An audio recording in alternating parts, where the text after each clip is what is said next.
now is currently the President of the European Research Council. Helga, the floor is yours. Thank you very much, Richard, and it's a great pleasure to speak here in front of you.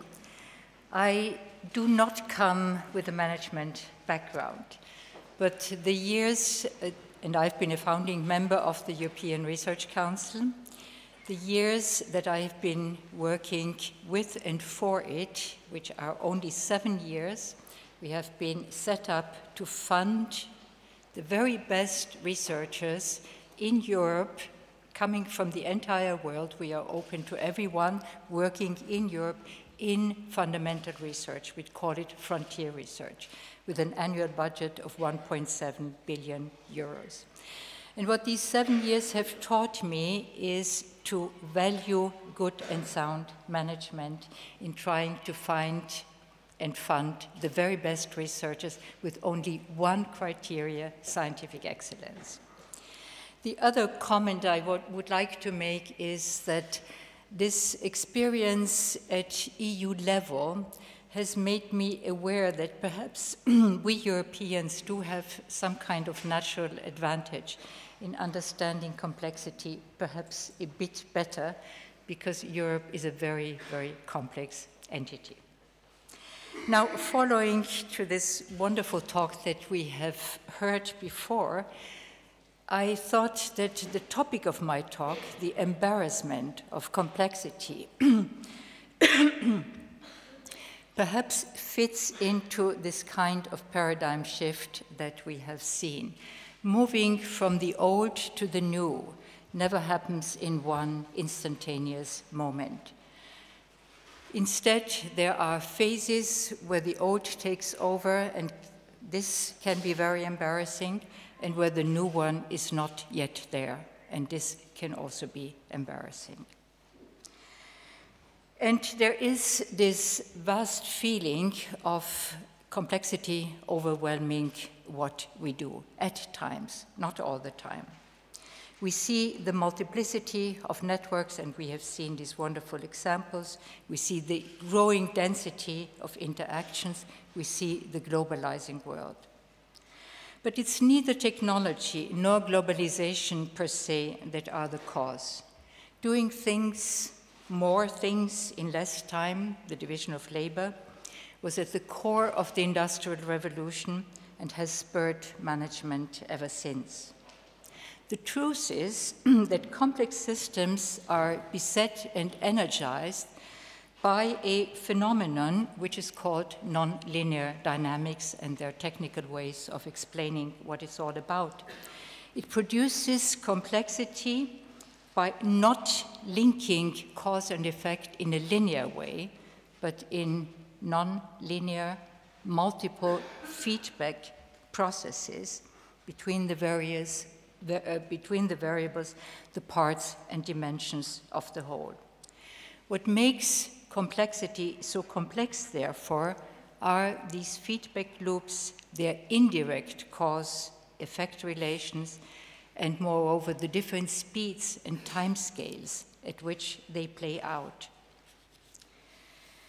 The embarrassment of complexity comes to us when we begin to realize that the old categories, the old structures that we have been using to deal with complexity may no longer be the right ones, the lack of responsiveness, and falling short when confronted with the reality checks that come to organizations just as much as they arrive to individuals. Worse, managers have to act as if they could look at the whole, while what they see is only one part. They have to act as if they are in command, even if integrative thinking is not there at the moment when it's needed. So how do we deal with this kind of complexity? How do we embrace it? The question that you're going to discuss later on in these days. Managers have developed models and mechanisms to reduce the complexity. The fewer variables there are, the more direct the cause and effect relationships, the easier it becomes to make decisions. Thus, complexity reduction is a familiar way for any organization and for any individual, I would add, to cope with complexity. But what if these models and mechanisms no longer seem to suffice, as more issues escape this direct cause and effect link and follow the unpredictable trajectories of nonlinear dynamics? What if we begin to recognize something that has made our embarrassment much more acute in the past decade? We have come to rely much, perhaps too much, on instruments and tools that are dynamic information and communication technology sector, drawing on all the fundamental research that we fund, preceded them and accompanies them, has bestowed on us.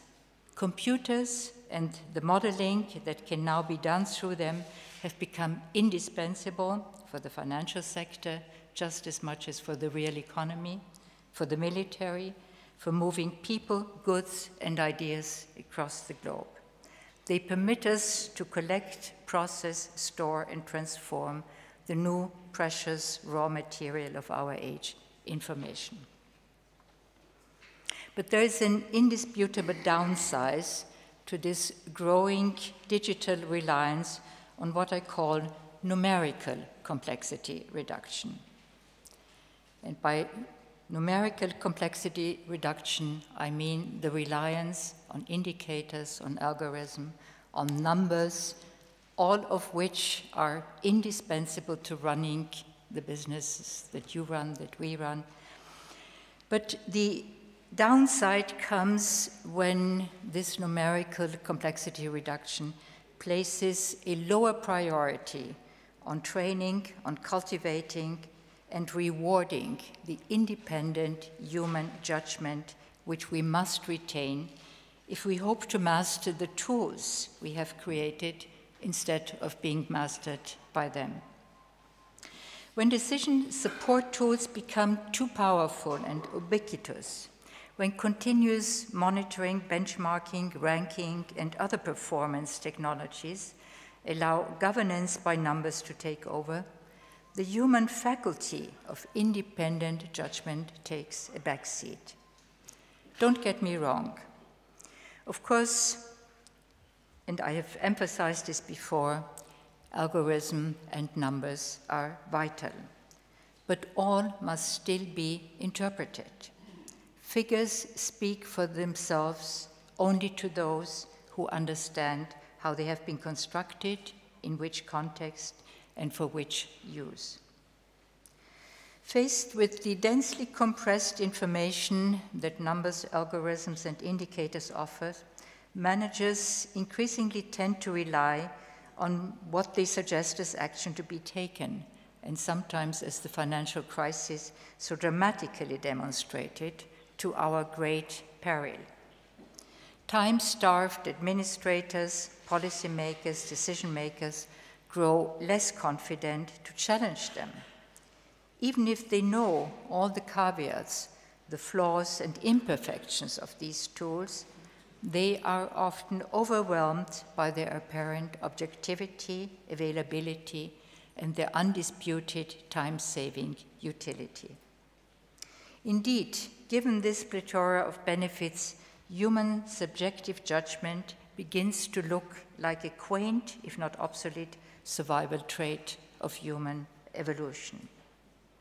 And it's no wonder then that indicators and related numerical instruments take on a life of their own. Their promised utility seems beyond doubt. They do reduce complexity. Their power stems from the ability to make people perform in the way in which the goals of their performance have been set. There are positive sides to complexity, and among many other positive things, they allow us to glimpse at connections that were hidden before our eyes. The famous wing of the butterfly that can cause a tornado has brought this home to us. Some of these previous hidden interlinkages contain new opportunities, and I think Dan has shown to us the enormous potential that arises from interlinkages that were hidden and non-existent before. Also, and I consider this a positive side, the embarrassment that complexity sometimes causes us, caught in this transition between moving from the old way to the new way, should make us more humble. It should caution us to be much more careful regarding the consequences of our actions, especially the unintended consequences. It shows us the limits of what we can predict and the power of unintended consequences. So where does this leave the well-honed capability to plan and to steer if the future is subject to contingencies that we are not able to foresee? One unintended consequence is that, paradoxically, complexity makes it much more difficult to attribute both credit and blame to individuals as well as to collectives. Credit, as more and more creativity and performance is the result of collaboration and sharing, and this is what we want to cultivate and what we see is happening. It raises, nevertheless, the question in self-organizing, bottom-up processes that unleash creativity at an unprecedented rate. How do we assign credit if the ultimate product of such creativity is the genuine result of fertile collective collaboration? And we know that humans are still motivated and they still expect to receive credit for what they contribute. Blame, as it becomes more difficult to locate where and which mistakes have been made. For numerical complexity reduction allows to hide behind numbers, indicators, and algorithms. And all too often, following the procedures and rules take precedence over seeing the outcome that makes a difference. In the 1990s, the management literature was full of exhortations like make more mistakes and make them faster as the best way forward to learn from mistakes. And learning from mistakes that have been made is an arduous and even long-term process with a complexity of its own. This is even more evident in times of the current financial and economic crisis. Mistakes, indeed grave mistakes, have been made, but not by us.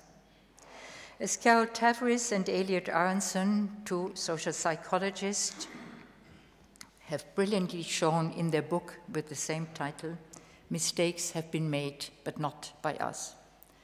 And what these two authors do is they take the well-known theory of cognitive dissonance, the tension that is induced by us if we hold two different kinds of beliefs, two different kinds of opinions, and we have to adjust these tensions, putting us in opposite directions with our sense of the self.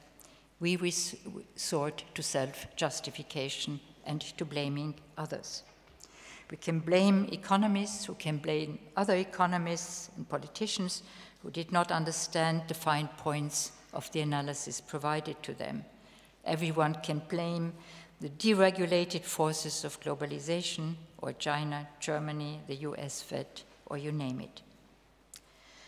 Probably we could also all agree that the system of world finance and its relation to the real economy has become too complex for anyone to manage.